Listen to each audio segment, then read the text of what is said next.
No nii, nüüd vist on meid kuulda ja näha. Tere, Anna. Tere, Kerli. tere! Aitäh filmi eest. Tere! Aitäh, Anna, et üles ärkasid südaöötunnil, et meiega juttu rääkida.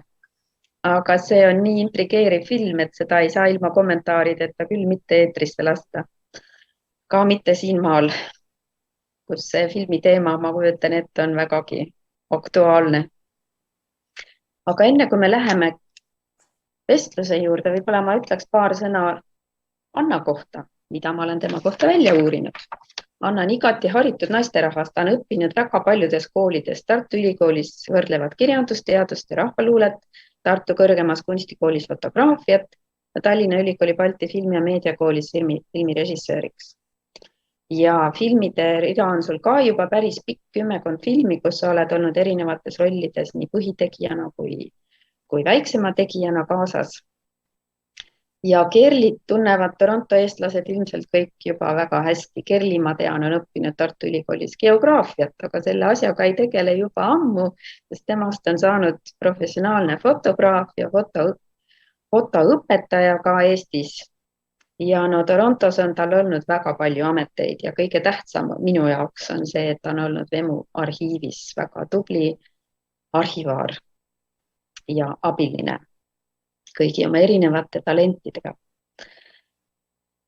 Aga nüüd tänase filmi juurde, see on sellest toredast Eesti Televisiooni sarjast, mis on pealkirjaga Eesti lugu ja kust ma tean, ka Toronto eestlased on näinud mõnda filmi tänu Estoksi filmifestivalile mõned aastad tagasi. Aga räägime siis sellest tänasest filmist, et esiteks ma küsiks selle kohta, et kuidas teie kaks nagu omavahel seotud olete või kuidas te selle filmiga saite selle filmiga seoses kokku või tundsite teineteist juba varem, mis teie ühine lugu on? Mina alustan. Ma ootasin, millal see hetk tuleb. Meil oli enne natuke aega vestelda, aga ma seda teemat siis ei toonud üles, aga ja, et Anna, väga tore. Anna on tegelikult olnud minu fotoõpilane. Ta käis minu fotoringis. Kahjuks ma aastat ei mäleta, võib-olla Anna mäletab, ma arvan, et võib-olla 2004-2005, aga seda teeb Anna ise paremini. Aga mulle ei Anna väga meelde, sest tal oli juba alguses kohe siuke suund kunsti poole, nagu, et tal tuli hästi välja, kui ma sain aru, et talle meeldib see videoteema natuke rohkem ja siis, kui ta ära lendas, siis ta hakkaski nagu videot tegema. Ja see oli, ma mõtlen, et see oli võib-olla varem isegi, kas see oli 2003 või 2004, jah, et aga võib-olla sul on õigus, et oli 2005.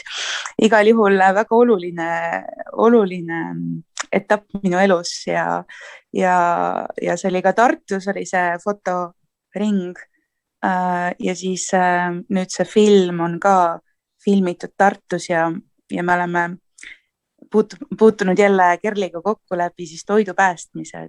Ja ma lisan siia, kuidas me jälle kokku saime, oli 16. detsember 2019, kui minu isa ja üks sõbranna Marie, keda selles filmis nägite, me panime üles nii-öelda Eesti esimest avalikku toidujagamispunkti ja Anna tuli ka sinna kohale, et me pakkusime sellist võimalust, et inimesed, kes tahavad appi tulla, tulgu, aga siuke veider ilma lumeta talv oli ja peale ehitajamehe ka, siis me 4 olime ja siis järsku tuleb Anna ja mul on pildid, kuidas Anna aitab seda kappi, rohelist kappi, meil on kunagi roheline kapp seal Eha ja Tähe tänava nurgas Tartus, Parlova nimeline toidujagamispunkt. Anna aitas seda üleval hoida ja tänu Annale saime selle seina ka, nii et siis me taas kohtusime seal. Kas siis kohe tekkiski filmide? Kas kohe tekkiski siis filmide? Filmiidee oli varem. Filmiidee tekkis niimoodi, et ma arvan, et mingi pool aastat varem või ühesõnaga rohkem kui 2 aastat tagasi ma sattusin kokku oma sugulase Moona Menetsiga, kes parajasti tegi oma magistritööd Tartu Ülikoolis ja toidu päästmisest, prügi sukeldumisest, niimoodi ta kutsus seda, kuigi mulle meeldib toidu päästmine öelda rohkem. Ja siis see tundus mulle väga huvitav ja intrigeeriv ja ma ei teadnud, et sellisel määral Eestis on ka toidu raiskamine. See tundus mulle kuidagi selline, Läänes ja Hispaanias ja kus ma olin käinud ka toitu päästmas. Ja siis ma läksin Moonaga koos siis prügikastide juurde ja Moona tutvustas mind Mariega, nii et meil oli selline Maria, Moona ja mina siis selline esimene taiv ja need kogused, mis seal prügikastist vastu vaatasid, olid nii šokeerivad.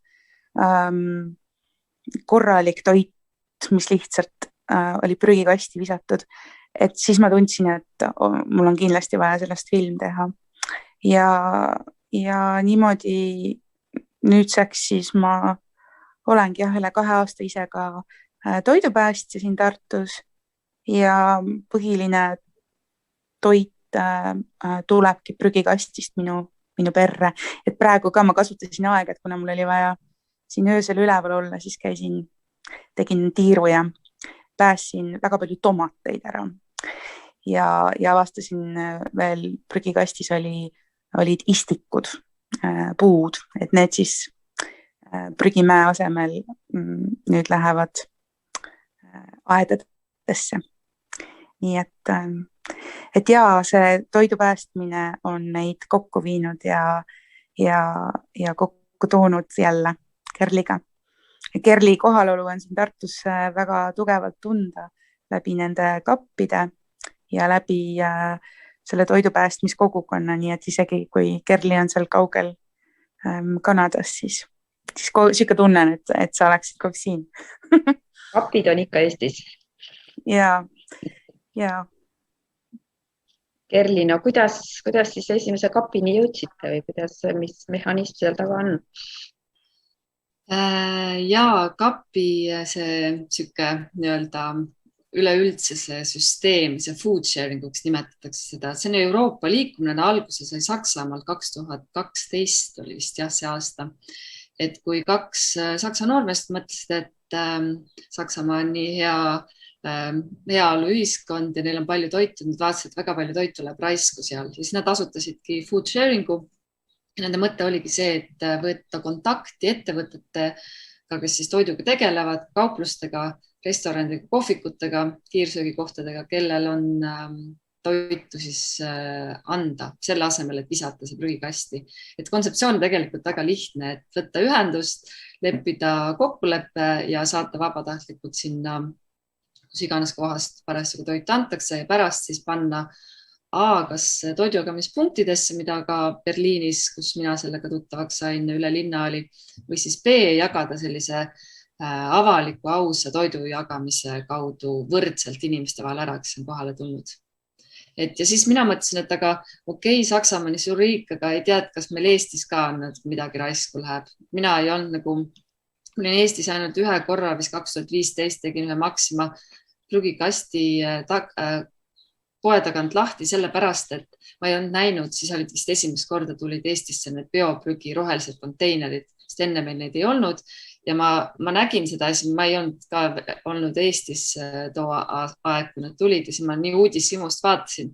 Siis oli juulikuus, ma tegin lahti siis seal peal, see oli väga ilus kunstipärane pilt, selle võiks võib-olla kuskile seina peale printida, aga toidu kõlbulikku võib-olla seal 2 asja oli, et seal olid rohkem juba hallitus oli vohama läinud ja selline roheline ja kollane, punane ja natuke sinine ka. Et see oli minu esimene kokkupuude ja kui ma ei teadnud üldse sellest, kui ma seda mõtet hakkasin, ma lihtsalt mõtlesin, ma hakkan tegema, et vaatame, kus see siis Eestis läheb. Ja 2019 augustis siis põhimõtteliselt see mõte minu peas sai teoks ja siis ma tegin Tartus pikniku ja kuhu siis ka Marie, keda siin filmis oli näha ja keda ka Anna mainis, tuli kohale ja seal me saime tuttavaks ja sealt me tekkiski väike grupp inimesi, aga alguses me Mariega niimoodi kahekesi või ühe poole kaupa me tegime, et ega väga teistel ei olnud aega, et see kapi püstipanek oli see, mis võib-olla hakkas paremini seda toidu raiskamist ja selle vähendamist siis inimestele ka teavitama, et see võiks olla see algus nagu ja sealt on siis edasi läinud nii, nagu ta on. Kuidas Eesti Televisioon selle idee vastu võttis, Anna? Võttis väga hästi, sellepärast, et pilt räägib ju rohkem kui 1000 sõna, et selleks, et seda Eesti lugu, tähendab, kõigepealt sa saadad idee, noh, ja siis see idee tundus nende jaoks intrigeeriv, et ahah, huvitav. Ja kuna mul on fookuses seal filmis emad, on ju, emad, kes päästavad toitu ja lapsed, et see oli mul algusest peale selline kontseptsioon, et ma panen fookuse neile, siis see tundus neile nagu intrigeeriv, et mingid emad toidavad lapsi prügikasti toiduga. Ja siis, kui sind valitakse järgmisesse vooru, siis sa pead saatma siis visuaalse materjali, treileri ja seal meil oli niimoodi, et kuidagi prügijumalannad või olid helded, et see treileri filmimisel läksime siis oma jahikäigule nii-öelda ja siis just avastasime 50 kilogrammi jahu, nii et ma mõtlesin, vau, aitäh, et ühesõnaga suurepärane visuaal siis näitamaks seda toidu raiskamise küllust ja siis nad võtsid selle vastu hästi ja praegu on see väga vaadatud film, et Eestis saab seda vaadata Jupiterist ja need numbrid on väga suured, et nad ei ole veel avalikult seda öelnud, kui paljud need Jupiteris on vaadanud, aga seal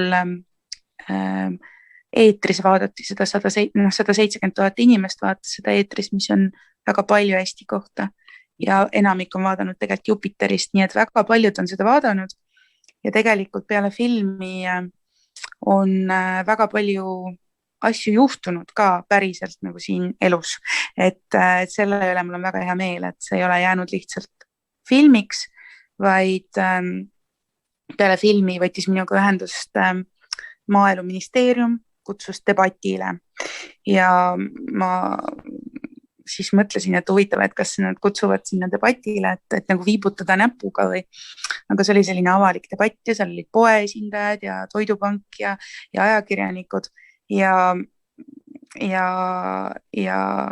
siis kuidagi juhtus niimoodi, et sellel debatil ma olin väga hästi ette valmistatud, sellepärast, et tegelikult, kes meil seal toitu päästavad ka filmis, üks on väga hea tippjurist, teadlane, nii et mul on nagu omast käest on teada igasugu faktid, mis ja ma sain siis ennast ette valmistada ja seal debatil siis tuli kuidagi tuli väga selgelt välja, et see probleem ei ole mitte nendes emades, kes prügikasti lähevad ja kelle peale võiks viibutada näpuga, et oi-oi, et kuidas nad toidavad oma lapsi, vaid et see probleem on süsteemis ja probleem on näiteks üks probleem, mis seal välja tuli väga selgelt on see, et Eestis on prügi äärmiselt odav ja poed tõdesid, et neil on lihtsam odavam visata see toit prügikasti. See ei maksa mitte midagi. Ja kui siis sellega tegeleda, seda väärindada, annetada, külmutada ja nii edasi. Ja siis sealt hakkas kuidagi lumepall veerema, et siis mind kutsuti Vikerraadiosse ja tulid artiklid ja erinevad kogukonnad on sündinud, uued kogukonnad, väga tugev kogukond Võromaal ja Setomaal ja Viljandis ja nüüd me korraldame arvamusfestivalile oma siis debatti ja ETV on seda teemat siis nagu edasi arendanud, et just oli Osoonis oli toidu raiskamisest saade ja on näidatud teisi filme mujalt maailmast ka, nii et praegu tundub, et see film tuli välja just väga õigel ajal ja mul on väga hea meel, et ETV selle filmi valmimist siis toetas ja ka kuidagi elavad sellele väga kaasa, et ka need ETV programmijuhid olid, mulle siis kandsid pärast ette, et tead, nüüd me juba ikkagi, olgu ma prügikasti ei julge nagu tulla, aga ma ostan ainult allahinnatud asju ja ma tõesti nagu raiskan palju vähem nii et selle üle on ka väga hea meel. No, kui mina seda filmi esimest korda nägin, siis mul tulid meelde minu vanavanemate õpetused, see, mida eestlasele ju lapsest peale on õpetatud, et kui leib kukub maha, sina annad suud ja kõik, mis taldrikusse tõstetakse, süüakse ära ja toidu raiskamine oli suur patt ja nii olime meie üles kasvanud. Et seda filmi vaadates ma tõesti mõtlesin, et väga tore on nüüd ka elada jõukas ühiskonnas, eks ole, sul on tohutud valikud ja kõik, aga sa muutud nii mugavaks ja hoolimatuks tegelikult, sest sa ei väärtusta enam seda, mis sul on käeulatuses. See film oli väga hästi fokusseeritud ja see, et seal on rasedad naised ja lapsed, see puudutab nii tugevalt, et seda on võimatu ignoreerida lihtsalt. Ja mul on seda hea meel kuulda. Mulle ka tundus, et see fookus just emadel ja lastel, et see on selline hea fookus, millega igaüks saab suhestuda ja tegelikult need lapsed on ju need lapsed, kes peavad elama selle maailmaga, millise maailma me neile täiskasvanud inimesed jätame, et millises maailmas me tahame, et nad elavad. Ja kui me tahame, et nad hingaksid samamoodi puhast õhku ja neil oleks elurikas elukeskkond, siis meil on vaja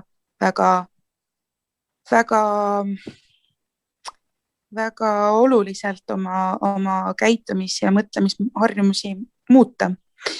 Ja see, mul oli ka vanaema vaatas seda, üks vanaema on mul veel elus ja tema mäletab ka veel nälga ja sõjaaega ning tema vaatas täpselt samast perspektiivist, samast vaatepunktist, et kuidas toit oli nii püha, et ükski leivakuuruke, seda ei visatud kunagi ära, antigi suud ja et tal oli nii valus seda filmi vaadata, et tulid pisarad silma. Ja et see on jah, mitme põlvkonna vahel on täielik suur lõhe, et need inimesed, kes seda sõjaaega mäletavad, nad tihti elasid ka või vähemalt neil oli suurem side maaga ja teadsid, kust see toit tuleb ja mis selle pakendis oleva toidu tegelik siis hind on ja et see ei ole lihtsalt mingisugune asi, objekt, mida me läheme, saame poest, vaid et see tuleb kuskilt, seda on kasvatatud, kui see on kaugelt maalt tulnud puuvili, siis seda on toodud kaugelt maalt. See on nii teine maailm, sest praegu üks juurpõhjus on kindlasti see ka, et me elame sellisel külluse ajastul ja tarbijatena inimesed tahavad, et kas või mõni minut enne poe sulgemist, et kui ma jõuan sinna poodi ja vaatan, siis mul peab olema tohutu kirev valikute virvarr silme ees, et mitte lihtsalt mingi üks juustusort, vaid neid peab olema palju, kümneid. Ja see sortimendi rikkus ja valikurikkus, mida tarbijatena me soovime ja mida poed siis jällegi ka selleks, et kliente hoida sinna poodi tekitavad, et see on üks väga oluline probleem, miks nii palju toitu hukka läheb ka. Et tegelikult kas me oleme valmis sellega, et ma jõuan enne poe sulgemist poodi ja mul ei ole võib-olla seda lemmikjuustu ja see on okei. Et on vaja muuta seda laadi mõtlemist iseendas, et mõista, et kõige selle külluse peol on väga suur hind ja meie lapsed ja lapselapsed on need, kes seda väga valusalt, seda hinda kinni maksavad. Ma vaatan vahepeal siin meie jutunurgas on tulnud vaatajatelt ka küsimusi ja ühele sa õieti vist juba oledki nagu ka vastanud. Maiki küsib, et kuidas te otsustasite, et lapsed mängitsid suurt rolli, muide väga mõjuv. No see, millest me just rääkisime, eks ole. Kas sul on midagi veel lisada? Kas need on nüüd kõik nende naiste lapsed, kes siis kaevamas käivad nii-öelda? Ja, kõik need lapsed on toidupäästjate lapsed, kes ise on ka osad nüüd peale filmi on väga tulihingelisteks toidupäästjateks saanud, et mul oli sel nädalal just ühe tüdruku klassiga siis 3. A-ga selline virtuaalne tund või lapsed vaatasid filmi ja arutlesid selle teema üle. Lapsed minu meelest on väga oluline, et täiskasvanud kuulaksid rohkem lapsi ja mõtleksid laste peale. Jah, see on see, millele ma tõenäoliselt vastasin, et see külluse paradiis ja nemad, kes seda hinda maksavad.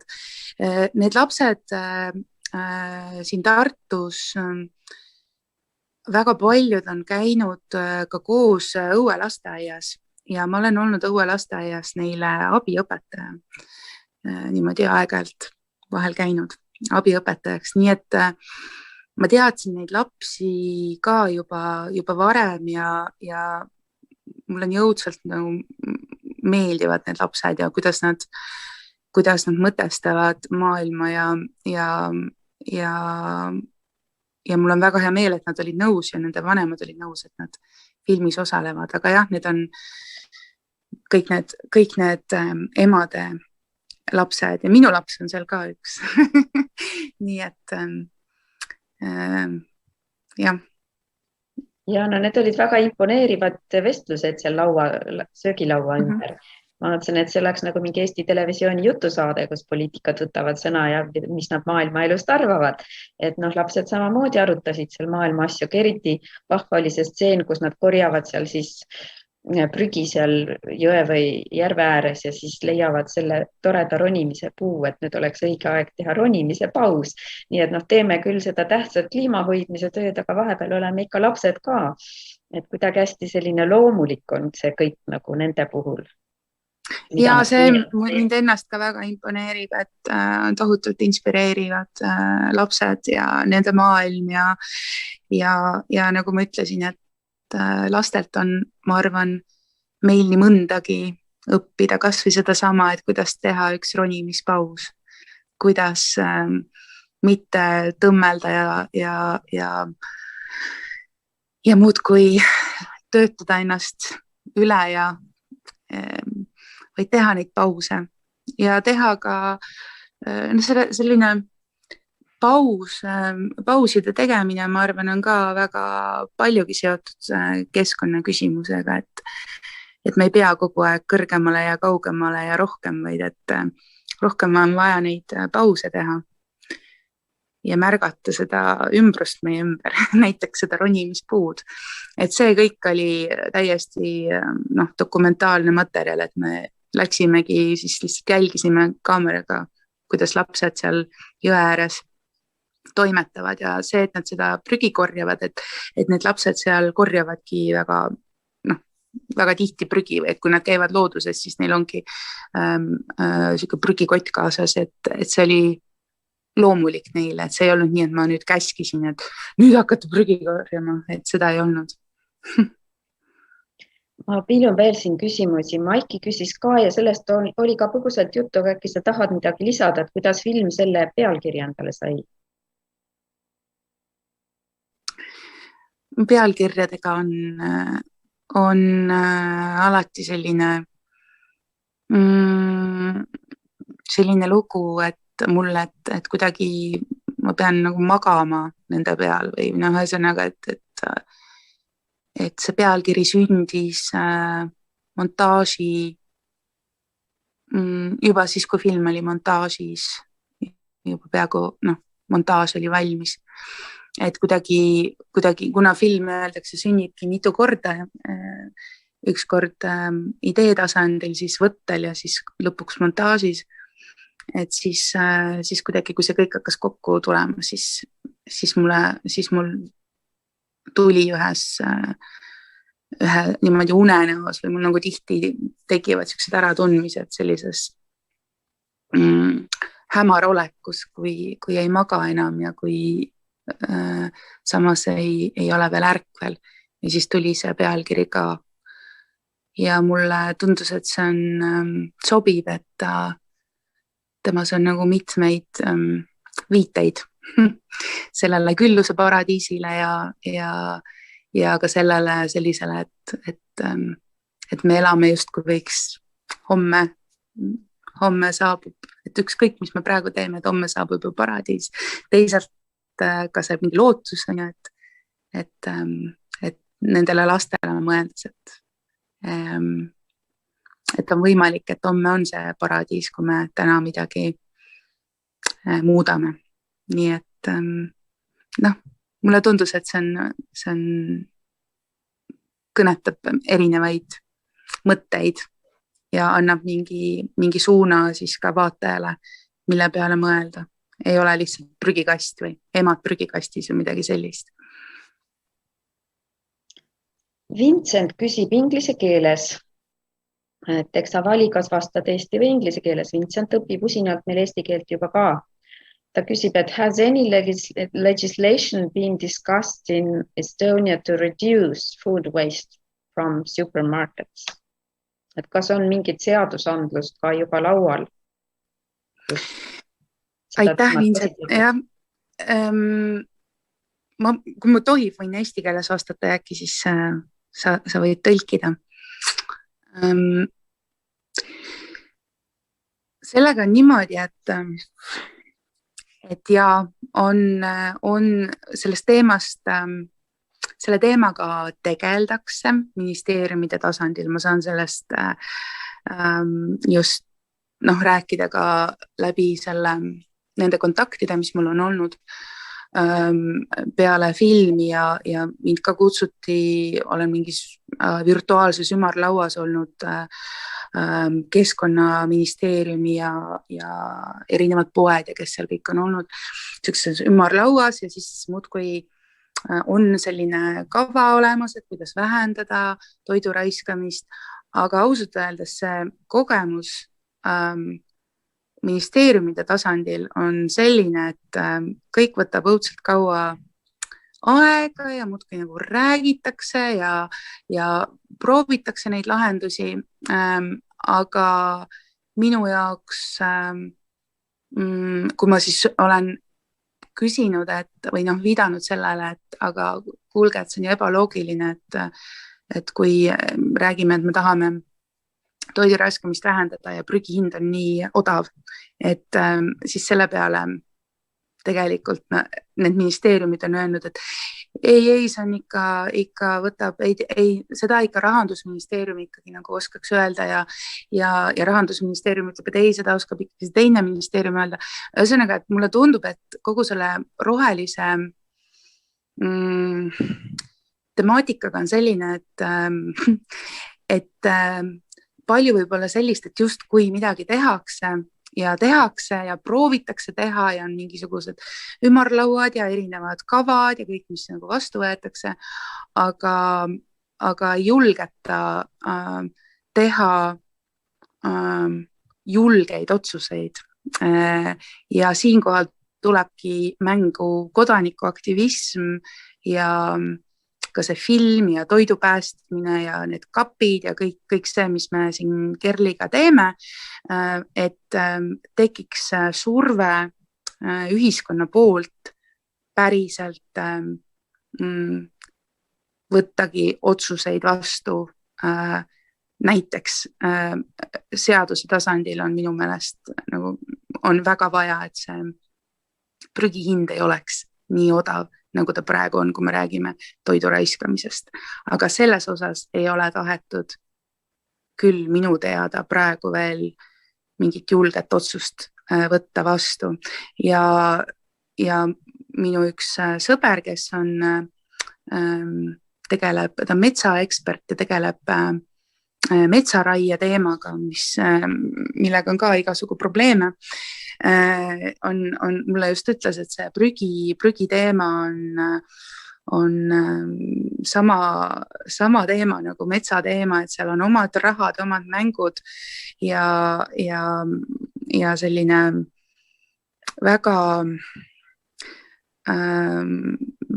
väga problemaatiline, ühesõnaga, et selle teemaga on väga vaja tegeleda. Et ühesõnaga, prügi on endiselt Eestis odav ja kuigi räägitakse toidu raiskamise vähendamisest, siis oleks vaja julgemaid otsuseid ka seaduse tasandil.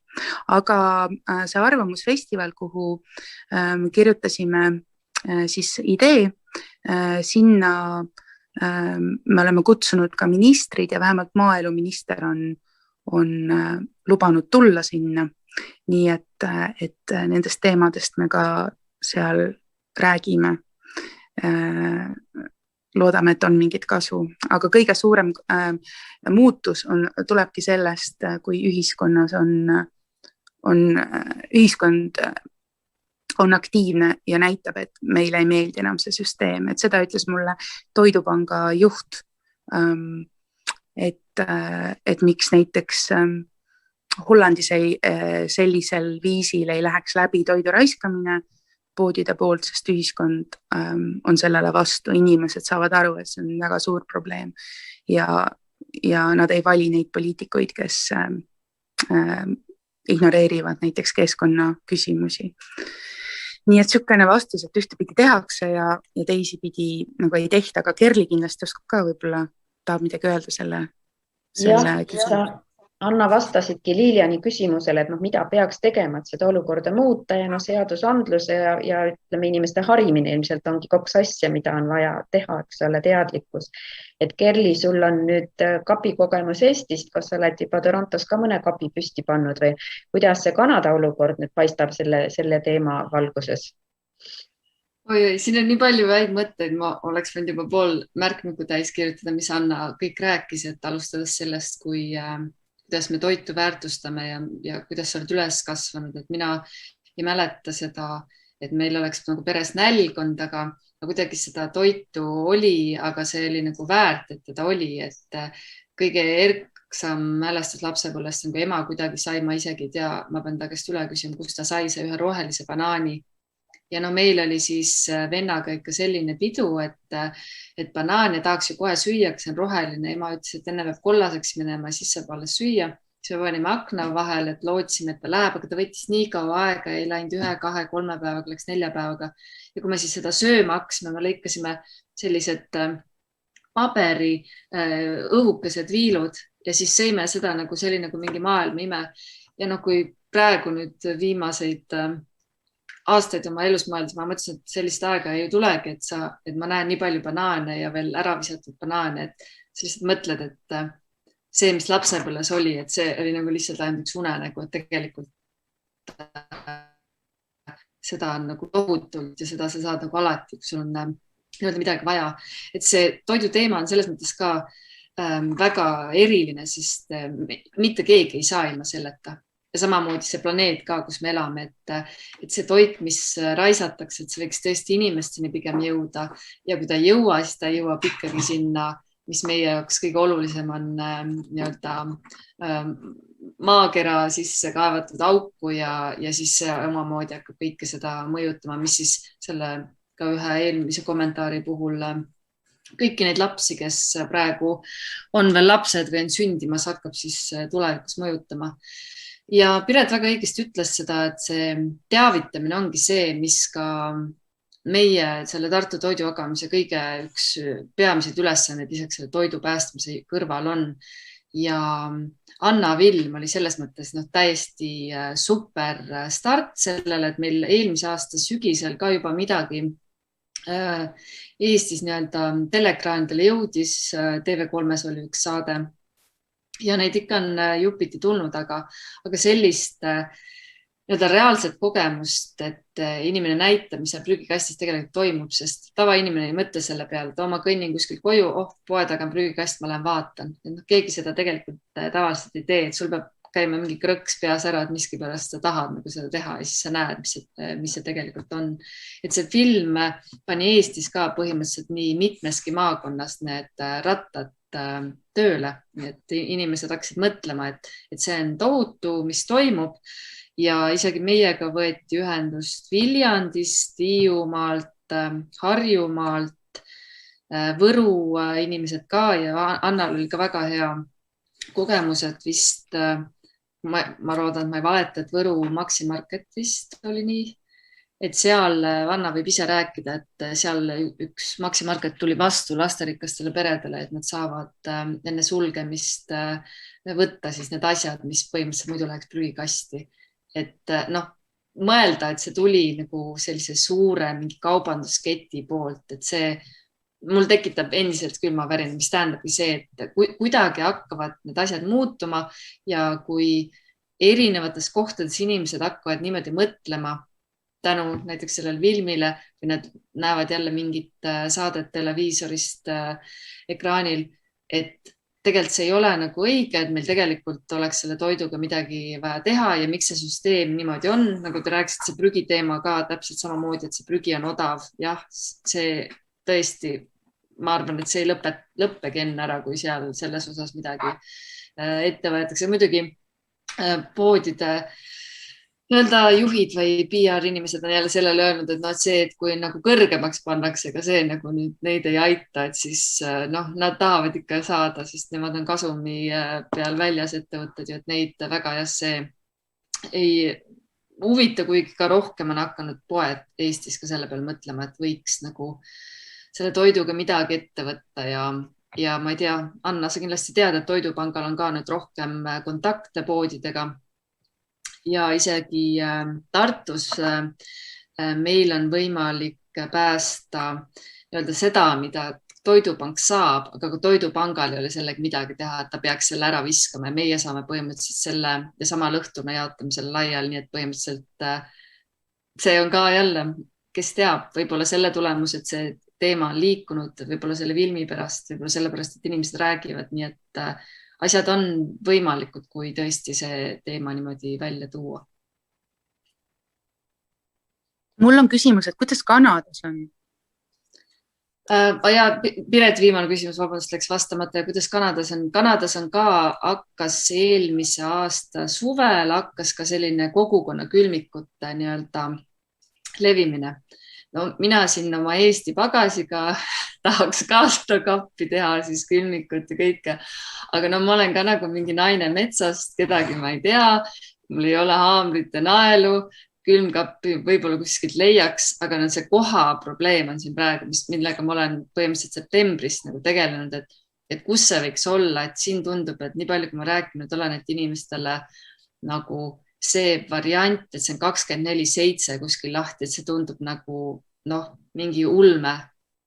Ja teine asi see, et see liability, et vastutus, et kes see vastutab, et siin, kui inimesed teavad Eestis ja Põhja-Ameerika on see, et keegi nagu kaevatakse siis kohtusse, või see on nagu hästi suur hirm siin ka. Aga tegelikult Kanadas on ka selline akt, mis vabastab toiduannetaja sellest, mis siis pärast võib selle toiduga nagu juhtuda. Et see on täpselt nagu meie kapid Eestis, et sa võid sealt kõike võtta, aga seda tarbid nagu omal vastutusel. Et selles mõttes me ei saa süüdistada ei mingit poodi, kes meile andis selle kauba või seda, kes selle punkti sinna pani. Ja me ei saa ka tegelikult süüdistada seda, kes seda sõi, sest tegelikult kõigil on oma roll mängida ja seda, kas sa tahad sealt võtta midagi, on sinu enda teha, et selles mõttes ei maksa nagu nii palju karta, aga siin on jah pigem nagu see hirm, et praegu mul veel üks õhkõrn variant on, et saaks ühe ühe nii-öelda Kanadas hästi levinud Torontos nurgapoed, et sellise nurgapoe juurde saaks selle punkti nagu teha. Et see oli nii huvitav, et ma nägin seda, ma sain aru, et see mees, ma tänaval kõndisin, et see on vist selle koha omanik, sest ta just olid mingid ehitustööd hakanud oma krundi peal tegema, kus see pood asub. Ja siis ma ütlesin, et kas tema on selle omanik ja rääkisin sellest, et ma olen sinna poodi juba viinud, ma olen flaierid viinud poodidesse ja rääkinud sellest ideest aga noh, tagasiside on põhimõtteliselt, ütleme, olematu siin küll. Ja ta ütles, et jah, et ta isegi teadis, et siin eelmisel sügisel pandi üks selline kapp linna poolt kinni, mis väga palju furoori siin tekitas, sest see oli üks suur külmik ja seal toodi põhjuseks põhimõtteliselt, et see on nagu maha jäetud, mis tegelikult on täiesti vale, sest seda hooldatakse ja täidetakse päevas mitu-mitu korda. Ja teine oli siis see, et laps võib sinna sisse minna, ennast kinni lukustada ja siis ta ei saa sealt välja. Et see on ka, et teatud külmikud on, vanemad külmikud on sellised, mida ei saa seespoolt avada, aga uuematel pidi olema see võimalus, et sa saad ka nagu seespoolt. Aga see oli selline, see võeti maha, aga 24 tunni pärast oli uus külmik teises kohas. Nii et siin ka nagu, kui neid rajatakse, siis neid rajatakse nagu pigem niimoodi, et ei küsita, et kas, kui palju ma võin siit krundi pealt ruumi võtta, et need lihtsalt pannakse püsti. Vabatahtlike kogukonda on hästi suur, kes seda päevas mitu korda täidavad ja koristavad, aga see täitmisosa siin on natuke teistmoodi kui Eestis küll, et no ka selle tõttu, et elastustase on tundvalt parem, et inimesed lähevad poodi ja ostavad ostukorvidega toitu ja täidavad siis ise neid kappe värskete toodetega, konservidega ja leivasaia ja muu sellisega. Et see on nagu natuke, eestlase jaoks, kellel ei ole nagu sellist võib-olla alati võimalik kõike osta, mis ta tahab, siis see on nagu siin päris teistsugune lahendus ja nende motto on see, et pakkuda inimestele, kes siis praegu pandeemia ajal, nende idee tekkis selle pandeemia tõttu, mitte sellepärast, et mul natuke lähebki see siin raisku, et nendel ei ole see peamine mõte nagu toidu päästmine, neil on see, et inimesi nagu toita, et see toidu päästmine või see raiskamine on kuidagi nagu tahaplaanile jäetud siin, et mina nagu algselt ikkagi suhtun sellest, et kui ma juba selle toidu saan päästetud, siis sellele on ka sööjad, et see selline supermarketi kogemus, kui ma lähen toidujagamispunkti või siin siis nendesse kogukonna külmikutesse, et see ei ole nagu see minu idee põhimõtteliselt. Selline lugu. Jah, no siin mina elan suures korterimajas ja maja taga on meil kõik uhked prügikastid, sorteerime prügi ja siis on seal muidugi see orgaaniliste toituainete asi ka ja ei ole peaaegu õhtud, kui ma nüüd koroona ajal lähen oma pargitiiru tegema, et seal keegi ei upita nüüd mõne prügikasti kallal. Et siin südalinnas on lihtsalt nii palju kodutuid ja neid hädas inimesi, kes käivad mööda majade prügikaste. Ja see oli viimane kord, kui minul õnnestus Eestis käia, see oli siis aastavahetus 19-20, aasta tagasi jaanuarist ma sealt tulin ja ma lendasin vist kas jõulu esimesel või teisel pühal ja siis mul olid siin endal mingid väiksed jõuluroad ja mul ju jäid kõik siin külmkappi, kedagi mul siin maha ei jäänud. Ja siis ma vormistasin sellise väikese jõulupaki siis sellele mõnele prügikollile, kes iganes sinna tuli, panin siis ilusti kilekoti sisse peale Merry Christmas ja tõstsin nagu prügikasti peale, et ta ei pea sinna nagu minema ja ma näengi, et inimesed jätavadki selliseid nagu paremaid asju siis niimoodi, et ta ei pea seal kuskil kaevama, vaid ta võibki võtta. Aga see ongi, et see nagu inimesed teevad seda ja see ei tule kauplustest, vaid see tuleb meie lihtsalt köökidest ja meie kappidest. Et ma kujutan ette, et Kanadas lihtsalt on nii tohutu suured poed ja nii suur tarbimine on, peavad olema kordades suuremad jäägid, et mis nende poodide tagustes prügikastides vastu vaatab. Aga Piret, ma ütlen seda, et selles mõttes see on väga õige lähenemine, et sina seda teed. Seda tegelikult nüüd tehakse ka rohkem ja ka minu kodu lähedal on üks selline nii-öelda tasuta punkt, seal ei ole küll külmkapp, aga ta on selline, kus sa võid jätta oma siis kuivaineid ja mitte selliseid, mis halvaks võivad minna, ehk siis puuviljad, juurvilju jah, ka ei soovitata ja selliseid piimatooteid ja lihatooteid. Aga seal on näha, et ma alati jalutan sealt mööda, vaatan alati sisse, mis siin on toodud. Et tihti tuuakse mingeid toiduaineid, mis on juba oma nii-öelda kuupäev ületanud, aga need parim enne toiduained on tihtipeale ka tõesti 2 nädalat, ka isegi pool aastat.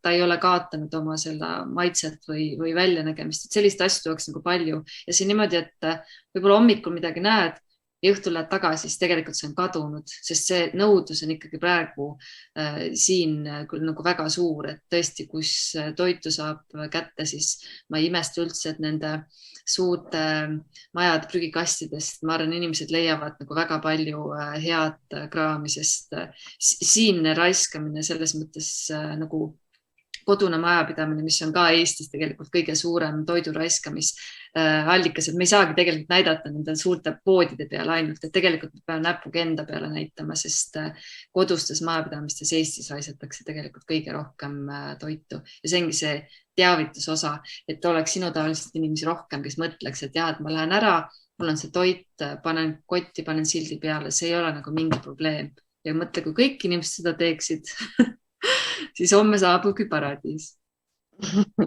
Jah, et kas see nüüd päris paradiis on, aga võib-olla natukene parem maailm. No siin enne oli juttu pausi peale minemisest või pausi panemisest. No meil on olnud siin ju varsti juba 1,5 aastat sellist teatud mõttes pausi koroona tõttu, eks ole, maailm on mingis mõttes pausi peale pandud. Kas see on ka kuidagi see praegune koroona olukord mõjutanud nüüd seda toidumajandust või seal toimib kõik endist viisi ja raiskamine on endiselt sama suur, kui ta oli enne ja midagi muutunud ei ole? Just oli hiljuti üks artikkel tuli välja, et kodudes on prügi kogused, toidu ühesõnaga äraviskamine suurenenud pandeemiaga. Nii et ja kui vaadata neid, ütleme, näiteks siin Tartu siis, eks ju, kus niimoodi järjepidevalt ma ise ka prügikastidest toitu päästan, siis kui me prügikasti sisse vaatame, mis seal on, et siis seal küll muutust ei ole näha nendes kogustes, aga muutus on paaris kohas seal, et on mõned poed, kes siis võtavad plastikust välja seda toitu. Paar kohta on sellist, kus selline muutus on tekkinud, aga enamikes kohtades visatakse see toit ju plastiku sees lihtsalt minema, tegelikult nii ei tohiks teha ja toit ühesõnaga, kuna ta on see plastiku sees, siis ja see läheb prügimäele, siis sealt tekib metaan ja see on nagu eriti absurdne, sest tegelikult see toidupüramiid võiks niimoodi olla, et kui me saame seda toitu annetada, siis me annetame toitu inimestele. Kui enam inimestele ei saa annetada toitu, siis annetakse see loomadele. Kui seda ei ole võimalik teha, siis proovitakse sealt energiat toota ja kõige lõpus siis, kui enam see toit ei kõlba millekski eelnevaks, siis tehakse komposti ja kompostist tuleb siis uus muld ja see on selline ringmajanduse kava, mis siis ka nüüd Keskkonnaministeeriumis sinna poole püüeldakse vähemalt, aga näis, kui kaua meil sinna läheb, et ikkagi seadustes on vaja teha neid seaduseid, sest praegu on jah, ma just täna siin enne siia käisin ühesõnaga öisel tiirul ja need tomatid ja kõik, mis ma sealt korjasin, väga palju kraamis ja kõik oli plastiku sees. Mitte mingit muutus, see on üks konkreetne kett Maxima, kus on nagu väga, väga kehvasti. näiteks, aga see ei ole niimoodi, et ainult nüüd sellele ketile saab näpuga näidata, et neid on kõik, et isegi Rimi, kes on kõige eesrindlikum toidupäästja või ütleme, toiduannetaja, siis kõige paremad puu- ja juurviljad tulevad just Rimi prügikastist, nii et praegu ei ole siin Eestis veel hetkel ühtegi sellist poeketti, kes saaks öelda, et neil nüüd nad üldse ei raiska toitu. Ja et kuigi see kõige rohkem raisatakse, pool siis raisatakse kodudes, siis veerand ikkagi raisatakse poodides ja poodidele meeldib niimoodi, praegu see on nende suund on ju, et nad rõhume ainult nüüd inimeste peale, et inimesed teie raiskate kõige rohkem, aga tegelikult poodide kaudu saaks seda süsteemi kõige tõhusamalt ja kiiremini muuta ja mina näen, et poed saavad olla ja on, isegi kui nad seda ei teadvusta, nad on väärtuste loojad, küsimus on, mis väärtuseid nad loovad siis ja sellest me juba rääkisime, et ei pea olema kogu see valikute pillerkaar, aga mida nüüd küll poed ka on hakanud mõtlema, ma ei tea, kas see on, kui palju seal filmiga ja nüüd artiklite ja kõige sellega on seotud, aga näiteks väga tore näide Tartu Kaubamajas oli nüüd esimene pood Eestis minu teada või ma ei ole seda enne näinud, avastasin, oli -80% siis allahindlus, et sellest ma olen ka rääkinud peale filmi, et poed võiksid teha suuremaid allahindlusi ja teha reklaami, et selgitada, et mis see tähendab kõlblik kuni, mis tähendab parim enne toit, see tähendab seda, et kui see kuupäev kukub, siis see tegelikult on täiesti söögikõlbulik toit veel, kõlblik kuni enamik tooteid saab sügav külmutada 2 kuud, veel tarvitada ja annetada. Ja siis oli tõesti väga suur selline süda oli nagu rõkkas rõõmust, et ohoo, et 80% allahindlus Tartu Kaubamajas, et suurepärane, et see nüüd oli siin mingi eelmine nädal või 1,5 nädalat tagasi, et see on üks muutus, aga ma ei usu, et see on koroonaga seotud, vaid pigem nüüd selle diskussiooniga ühiskonnas, aga väga rõõmustav. Ja mis on veel tore, mis on muutunud nüüd peale seda filmi, ja see oli selline, et mulle üks toidupäästja kirjutas, et ta oli kuskil maapoes ostnud allahinnatud kraami ja siis poemüüja siis muudkui, ühesõnaga lasi seda toitu siis läbi oma sealt masinast ja siis ütles, et jah, mulle ka meeldis see film, et näed, et kõik siin ostavad palju rohkem allahinnatud asju. Ja see oli nii tore, et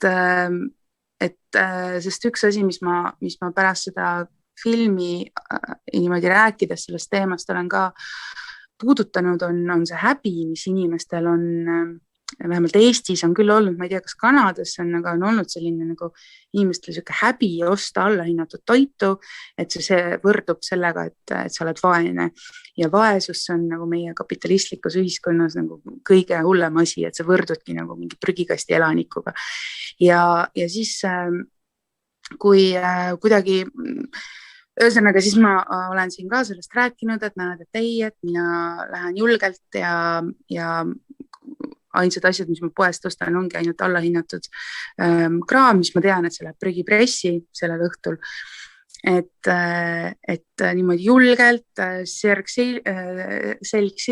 sirgu lähed ja ostad seda allahinnatud asja. Et see kuidagi on muutunud, et inimesed on hakanud ostma rohkem allahinnatud kaupa ja selle üle võib rõõmustada, et see on üks muutus. Aga siukseid, ja mul on nagu tunne, et nüüd ongi ka peale filmi linastumist ja kogu seda diskussiooni ja on inimesed muutunud teadlikumaks, aga vähemalt mingid inimesed, kes siis, ma ei tea, kirjutavad ja annavad märku ja kutsuvad jutustama sellest filmist ja teemast, aga et see on nagu muutunud, aga jah, see 80% allahindlus selle üle ma väga rõõmustasin ja see on nagu selline uus asi, aga koroonaga iseendast pausi selles toidu raiskamises küll ei ole olnud, et see on ikkagi kõik see teadvustamise ja tulemus, kui praegu mingid inimesed on muutuseid teinud, mitte koroona. Koroona ei ole kahjuks ja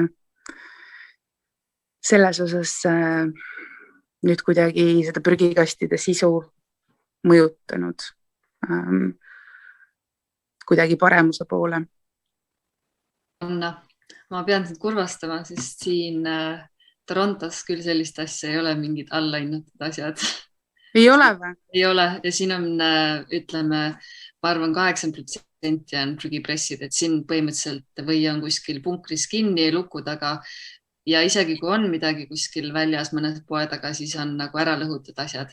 Et siin järjest rohkem areneb asi sinnapoole, mitte sinnapoole, et inimesed lähevad hurraaga ja nad saavad oma tühja kõhu siis sealt prügikastist täita, aga siin on täpselt vastupidi ja samas Eestis, mida ma iga päev näen, mis seal kogukonnas inimesed jagavad ja või päästavad, millised pildid, no siis on absoluutselt iga päev on küllus kuubis ja mina siit vaatan ja imestan, et kuidas see käib iga päev. Tahtsin pilti näidata, aga ma ei saanud jagada, et sellised väga ilusad ja värvilisi, täpselt sellised, nagu inimene on poest läinud, ostnud pagastiku täis, et selliseid pilte on ikka Tartust tuleb väga-väga palju.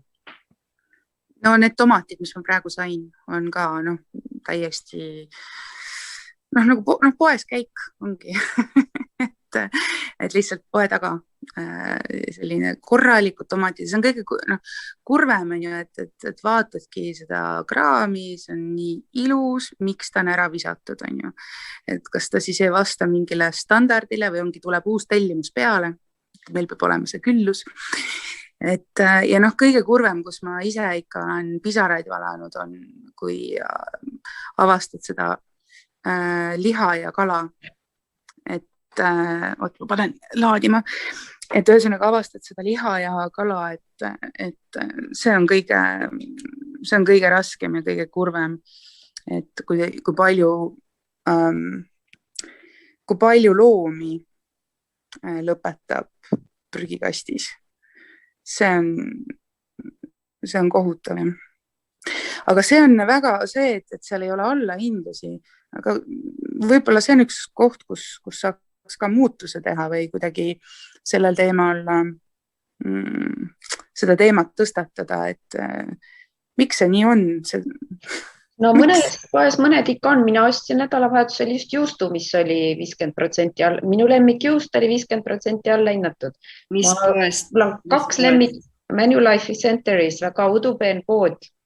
Ja võib-olla nurgapoed, need ma arvan, et ei tee, aga suured poed ikka teevad küll ja seal ongi mingisugused liha ja kalatooted ka, et millel see aeg hakkab kätte jõudma, et siis ikka väikene punane lipik on seal peal, aga lihtsalt siin on kõike nii kohutavates kogustes, et siin need jäägid ükskõik, kui odavaks sa midagi teed, need peavad olema lihtsalt tohutud jäägid, sest siin on tohutud valikud ja inimesed ju ei osta õhtu lõpuks kõike ära. See oli koroona algusest, kui kõik jahu ära osteti ja inimesed ajasid jahu taga, sest aga mis tähendas seda, et kõigil olid kodus kapid jahu täis, eks ole, aga nad ju siis ka kõike ära ei kasutanud, nad igaks juhuks ostsid, et hakka nüüd potisaie tegema.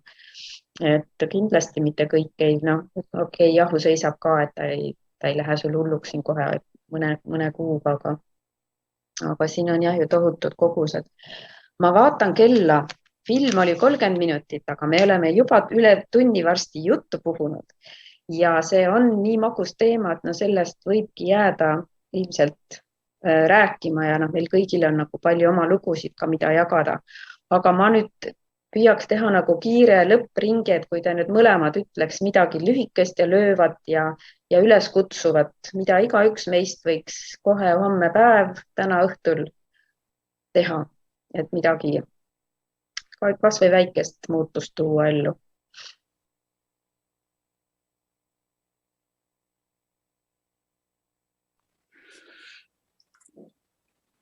Ma arvan, et üks oluline muutus on see, et kui te lähete midagi ostma, ükskõik mida, siis mõelge kõigepealt, kas teil on seda päriselt vaja. Ja kui seda tundub, et on vaja, siis ja te olete seal leti ees, siis otsige mitte seda kuupäeva, mis on kõige kaugem, vaid seda kuupäeva, mis on lähemal. Ja kõige parem, kui saate allahinnatuna osta, sest toidu päästmine on ka see, kui me ostame allahinnatuna seda toitu poest ja päästame prügipressist. Ja võib-olla võib teha sellise ka siukseid rännakuid, mida ma soovitan, et kui nagu lähete poodi, et siis kuidas vaadelda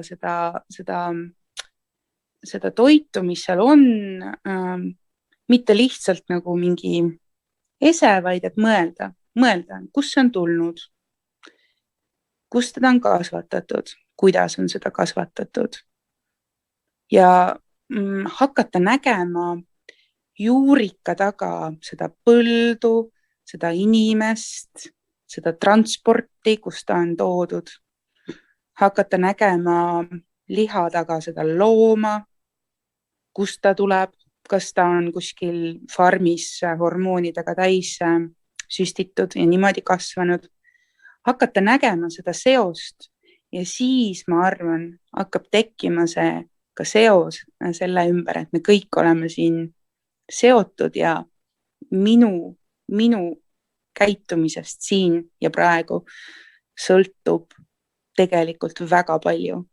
Igaüks meist saab midagi muuta. Kui me juba see, et kui näiteks lähebki midagi seal hukka ja sul on vaja see ära visata, siis võta kindlasti see plastikust välja. Vaata, äkki ma saan mingi komposti teha ja sellest mulda tekitada ja olla see esimene, kes võib-olla seal püstakus mingi muutuse teeb. Et mitte karta olla julge ja mitte karta olla mõne jaoks häbiväärne, sest tegelikult häbiväärne on seda toitu raisata, mitte seda toitu päästa. Ja ma ei tea, kas see on nüüd nii väga lööv, aga me ei viskaks seda toitu ära, kui me tajuksime, kui me oleksime selle ise kasvatanud, siis me ei viskaks seda selliselt ära. Kui me tajuksime, kui me näeksime seda, kus see tuleb, siis me ei viskaks seda sellise rahumeelse ükskõiksusega minema. Nii et ja võib-olla mõelda, et kui poodi minna, siis ma ei pea alati saama kõike seda, mis ma tahan kohe. Ma pigem mõtlen läbi, et ma kasutaksin seda, mis mu külmkapis on loovalt, mitte jookseks kohe poodi uue järgi. Vot. No seal oli kohe 10 head käsku, ma ütleks. Kui nüüd kõik oleks meelde jäänud. Kerli, sinu viimane sõna. Ja Anna muidugi võttis päris palju minu mõtteid juba ära, aga ma püüan ka kiirelt üle korrata, et jah, et enne kui lähed poodi, siis võiks korraks teha lahti oma külmiku ja tõmmata sealt tagumised asjad ettepoole ja vaadata tegelikult, et kas seal on midagi, mida peaks praegu ära sööma, et ma tegelikult ei peagi nüüd ostma. Ja kuna praegu võib-olla mõnel on aeg rohkem, võtta lahti köögikapid, teha ka üks inventuur, vaadata, mis sul seal on, et mitte lasta asjadel vanaks minna ja mõelda, et kui sinule see ei sobi, siis see ei tähenda seda, et keegi teine seda ei taha. Sul on võimalik seda jagada, kui sul ei ole punkti või sellist väikest kappi kodu lähedal, kuhu sa saad viia, võib samamoodi teha nagu Piret, viia prügikasti juurde, olenevalt, kus sa elad. Ja teine variant siis, mis mina tegin ka oma kortermaja esikus foyees postkastide juurde, panin sildi ja panin ühe väikse kasti ja ütlesin, et kui sul on toit üle, siis jäta see siia. Ma viin selle nendele inimestele, kes seda vajavad ja ei olnudki midagi ja karpi on tulnud aeg-ajalt igasuguseid asju ja jumal tänatud, ei läinud prahiks, olen isegi midagi sealt saanud. Ja kõik on selles mõttes õnnelikud, nii et ära mõtle selle peale, et kui sina seda ei vaja, et seda keegi teine vaja, et raiskamise asemel toit ei ole prügi, vaid jaga seda. Kuldsed sõnad ja kuldsed teod. Nii et ma soovin teile jõudu selle õige raja astumisel ja kindlasti Annal on veel palju põnevaid sotsiaalseid projekte juba töös ja sul on juba teisi põnevaid filme, nii et ma loodan väga, et meil on põhjust sinuga tulevikus kunagi veel kohtuda, kas siin ekraani vahendusel või päriselt. Igal juhul palju tänu filmi eest. Esiteks teile mõlemale selle liikumise, vedamise ja liigutamise eest. Ja muidugi selle tänaõhtuse jutuajamise eest eriti Annale, kes teeb seda nii ekstreemsel ajal. No suur aitäh minu poolt ka otse südamest. Aitäh Piret ja aitäh Kerli ja aitäh Rasmus ja aitäh kõik teie, kes te seal vaatasite ja küsimusi küsisite ja ma loodan, et kui midagi jäi südamesse sellest filmist ja sellest jutuajamisest, siis see on juba väga suur asi. See ongi, mis kaudu, kuidas me seda maailma muudame natukene paremaks paigaks. Suur aitäh! Jah, aitäh ja hea tund Annale! Aitäh! Ja kes Torontos tahab kappi avada, siis palun võtke ühendust ja pääske ikka toitu. Aitäh teile, Anna, väga meeldiv oli sinuga rääkida. Samad sõnad. Aitäh, nägemiseni! Nägemiseni!